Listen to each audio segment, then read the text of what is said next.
आज हम आपको वायु भाग की पेटी समझाते हैं।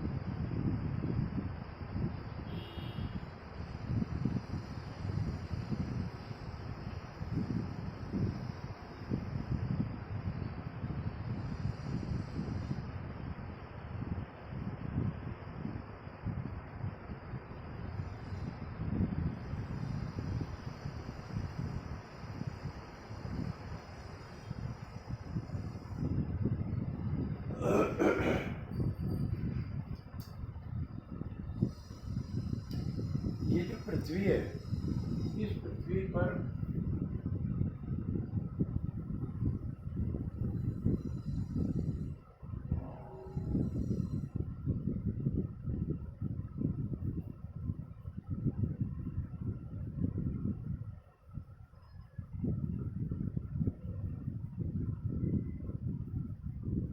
कहीं हवा चलती है, कहीं हवा शांत रहती है।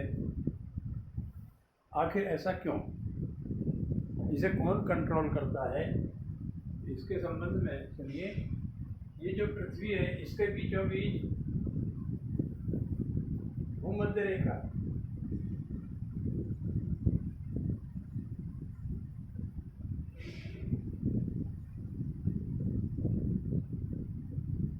ये जो भूमध्य रेखा है, सूर्य वर्ष भर इस भूमध्य रेखा पर लंबवत चमकता है और सूर्य के वर्ष भर लंबवत चमकने की वजह से इस भूमध्य रेखा के 5 डिग्री उत्तर, इधर उत्तर है और इधर दक्षिण है, और 5 डिग्री दक्षिण, भूमध्य रेखा के 5 डिग्री उत्तर और 5 डिग्री दक्षिण में सूर्य के वर्ष भर लंबवत चमकने के कारण जब सूर्य की तीव्र गर्मी यहाँ पड़ती है तो यहाँ की हवा गर्म होकर, हवा की ये विशेषता है कि गर्म होकर हवा हल्की हो जाती है और हल्की होकर वो हवा ऊपर को उठ जाती है और ऊपर उठने के बाद फिर ऊपर इसके 2 भाग हो जाते हैं। एक भाग इधर को चला जाता है और एक भाग दक्षिण की तरफ को चला जाता है। यहाँ वर्ष भर अधिक तापमान होने की वजह से यहाँ निम्न वायु भाग बन जाता है।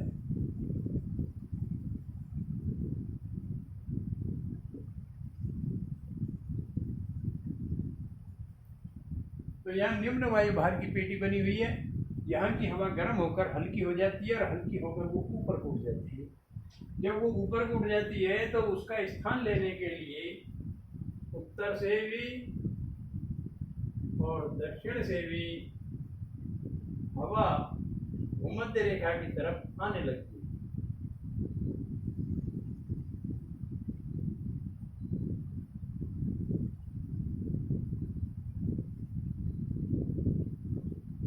स्वाभाविक है, जब यहाँ की हवा हल्की हो जाती है, यहाँ की हवा हल्की होकर ऊपर को उठ गई, यहाँ जो रिक्त हवा का रिक्त स्थान हुआ उसे लेने के लिए उत्तर और दक्षिण दोनों तरफ से हवा अंदर को आती है और जब ये हवा आमने सामने आकर यहाँ एक दूसरे से टकराती हैं तो फिर ये हवा ऊपर को फिर उठ जाती हैं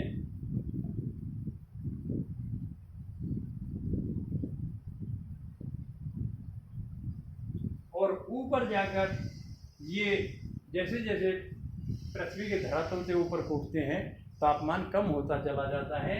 ऊपर जाकर ये हवा ठंडी होकर फिर ये भारी हो जाती है और फिर ये हवा नीचे को उतरती है। यहाँ लगभग 23.5 डिग्री अक्षांश पर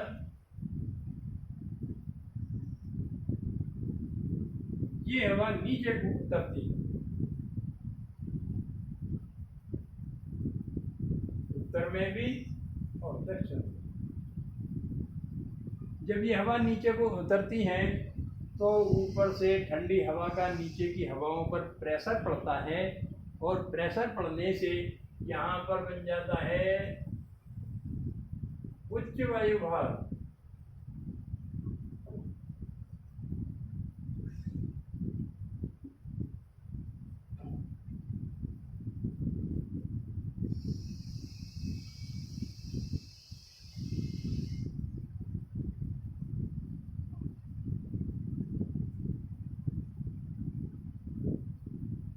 हवा की ये विशेषता है, हमेशा हवा उच्च वायु भार से निम्न वायु भार की तरफ चलती है।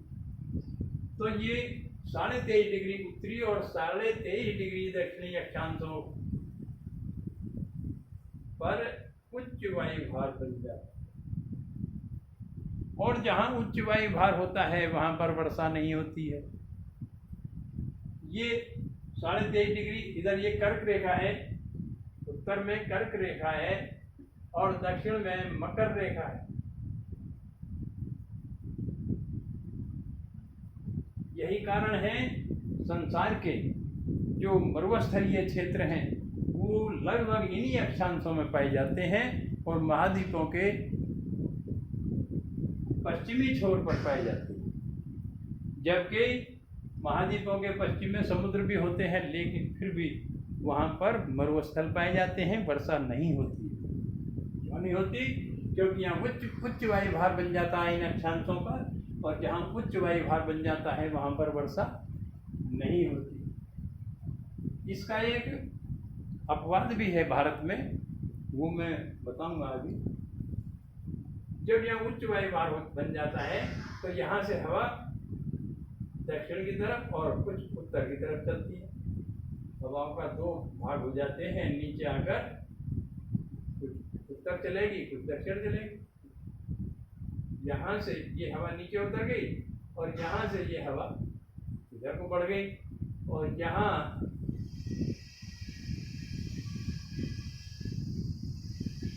साढ़े 66 डिग्री अक्षांश पर फिर यहाँ पर निम्न वायु भार बन जाता है।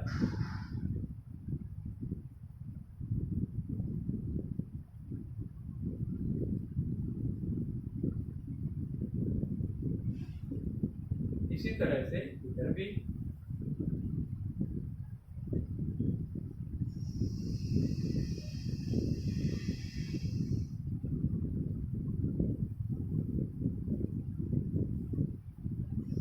और ये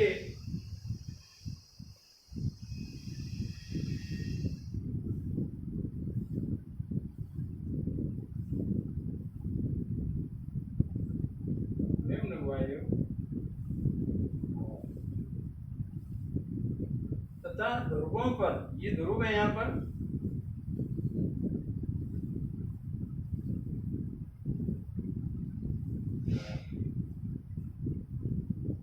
ये उत्तरी ध्रुव है और ये दक्षिणी ध्रुव है। ध्रुवों पर पूरे वर्ष भर ठंड पड़ती है और जहाँ ठंडा मौसम होता है वहाँ की जो हवा है वो भारी हो जाती है। यहाँ हमेशा रहता है उच्च वायु भार।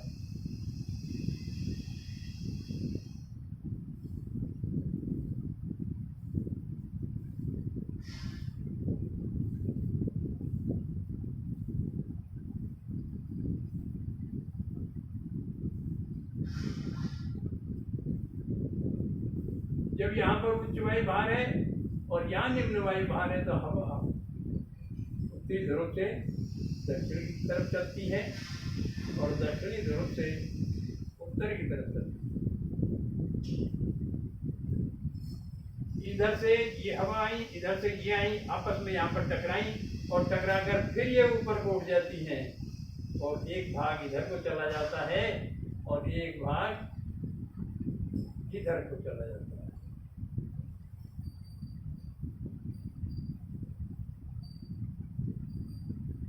ये संसार की वायुधाप पेटी है। ये वायुधाप पेटी, एक इसके विषय में और बात सुनिए। जब सूर्य दक्षिणी गोलार्ध में होता है, भूमध्य रेखा से नीचे दक्षिणी गोलार्ध है, ये है दक्षिणी गोलार्ध,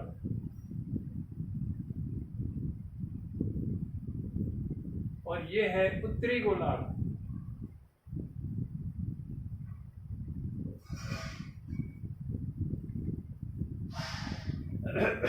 जब सूर्य दक्षिणी गोलार्ध में होता है तो ये जो वायु भार की पेटी है ये नीचे खिसक जाती, और जब सूर्य उत्तरी गोलार्ध में होता है तो उत्तरी गोलार्ध की वायु भार की पेटी ऊपर खिसक जाती है, जिससे ये 23.5 की बजाय इधर लगभग 30 डिग्री अक्षांश तक और इधर लगभग 18 डिग्री देशांश अक्षांश तक उच्च वायु भार की पेटी खिसकती रहती है। जब इधर गर्मी की ऋतु होती है तो ये उच्च वायु भार की पेटी ऊपर खिसक जाती है, और जब दक्षिणी गोलार्ध में सूर्य होता है तो ये उच्च वायु भार की पेटी नीचे खिसक जाती है, जिसकी वजह से संसार में लगभग 30 डिग्री अक्षांश, लगभग 18 से 30 डिग्री अक्षांश के बीच में संसार के जो मरुस्थल हैं वो महाद्वीपों के पश्चिमी भाग में पाए जाते हैं, क्योंकि यहाँ पर कोई समुद्री हवा नहीं चलती। हवा नीचे से ये हवा स्थलीय भागों की तरफ जाती है, जिससे यहाँ वर्षा नहीं हो पाती। अब इसी से संबंधित यदि ये वायु भार की पेटी समझ में ठीक से आई, इसी से संबंधित फिर दूसरा एक वो बनता है जिसे कहते हैं ताप कटिबंध। इसी में से निकलता है ताप कटिबंध।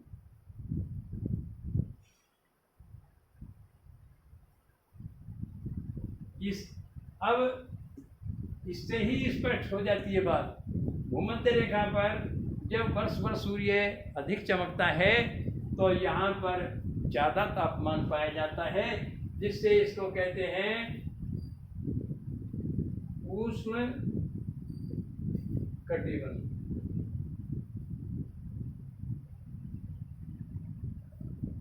समझ में आई बात। और ध्रुवों पर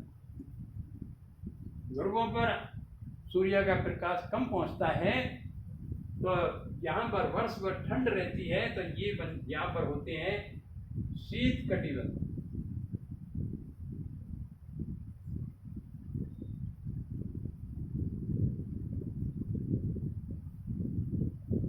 अब भूमध्य रेखा पर तो उष्ण कटिबंध हो गए और ध्रुवों पर शीत कटिबंध हो गए, और बीच का जो भाग बचा, ये जो कर्क और मकर रेखा का भाग है, यहाँ पर बन जाता है उपोष्ण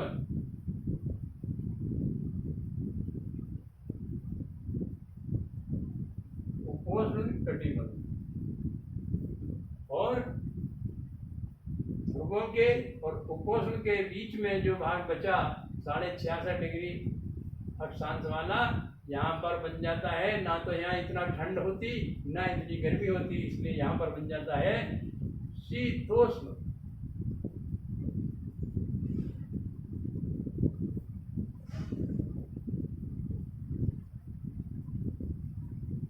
यहाँ पर शीतोष्ण कटिबंध बन जाता है। इस तरह से अगर वायु भार की पेटी समझ में आई तो फिर ये ताप कटिबंध भी समझ में आ जाते हैं। और यदि ताप कटिबंध समझ में आए तो फिर विश्व के जो प्राकृतिक प्रदेश हैं वो भी समझ में आ जाते हैं, क्योंकि अब यहाँ भूमध्य रेखा पर उष्ण है, गर्मी खूब पड़ती है, और यहाँ सूर्य के वर्ष भर लंबवत चमकने की वजह से गर्मी ज़्यादा पड़ती है, जिससे इस भूमध्य रेखा पर जहाँ जहाँ कहीं समुद्री भाग हैं वहाँ समुद्रों में तीव्र वाष्पीकरण होता है, और वाष्पीकरण होकर वो नमी हवा में मिक्स होकर ऊपर उठती है, और ऊपर जाकर ठंडी होकर फिर वो वर्षा के रूप में नीचे बरसती है, जिससे भूमध्य रेखा के 5 डिग्री उत्तर और 5 डिग्री दक्षिण में भूमध्य रेखीय जलवायु प्रदेश पाए जाते हैं, जिन वनों में हमेशा वर्ष भर वो जो वृक्ष हैं पत्तियां नहीं गिराते, वहाँ के जो वृक्ष हैं बहुत बहुत लंबे हो जाते हैं और सघन वनस्पति पाई जाती है।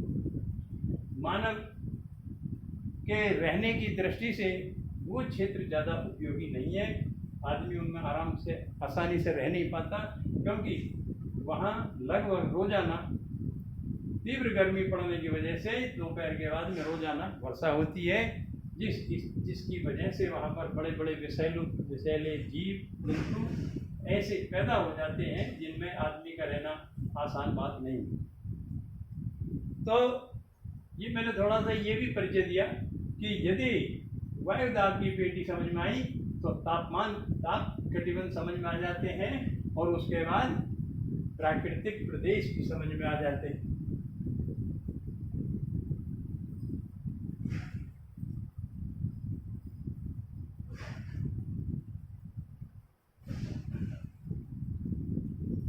यदि प्राकृतिक प्रदेश समझ में आ जाते हैं तो ये भी पता लग जाता है कि कहाँ किस तरह की कृषि फसलें होती होंगी।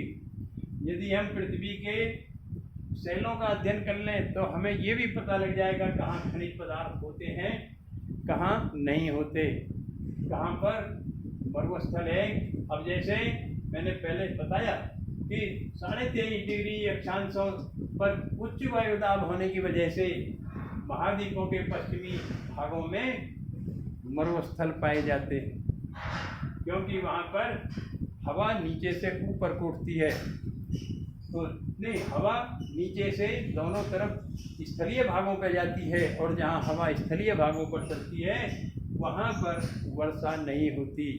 जहाँ हवा नीचे से ऊपर उठती है और ऊपर जाकर वो हवा ठंडी होकर पानी में बदलती है और जब वहाँ पर वर्षा होती है। जैसे हमारे भारतवर्ष में जब चक्रवात चलते हैं, चक्रवात का मतलब है जब बीच में निम्न वायुभार बन जाए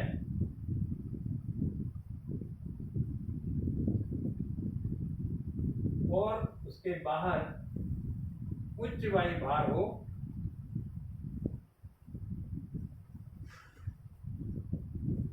ऐसी स्थिति में हवा बाहर से अंदर को चलने लगती है।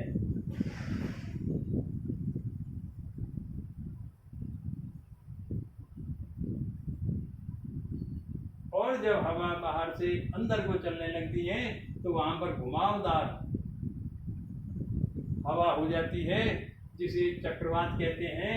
इस स्थिति में नमी युक्त वायु को ये हवा ऊपर फेंक देती है और ऊपर फेंक देने से ऊपर जाकर ठंडी हो जाती है और ठंडी होकर ये वर्षा के रूप में बरस जाती है। भारत में जाड़े की ऋतु में मुख्य रूप से चक्रवाती वर्षा होती है, मानसूनी वर्षा जाड़े की ऋतु में भारत में नहीं होती। अब मैं एक बात ये भी और बताऊं, ये 23.5 डिग्री अक्षांश रेखा भारत के लगभग बीचों बीच से होकर गुजरती है। ये जैसे मानो भारत है तो ये रेखा यहाँ से होकर गुजरती है।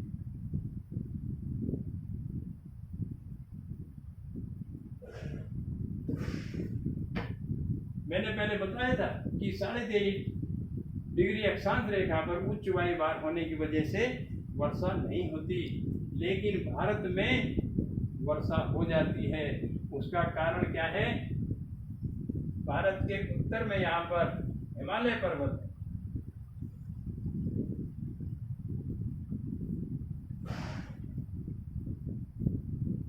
तथा भारत के दक्षिण में यहाँ बंगाल की खाड़ी है, समुद्र है, तथा इधर अरब की खाड़ी है, ये भी समुद्र है।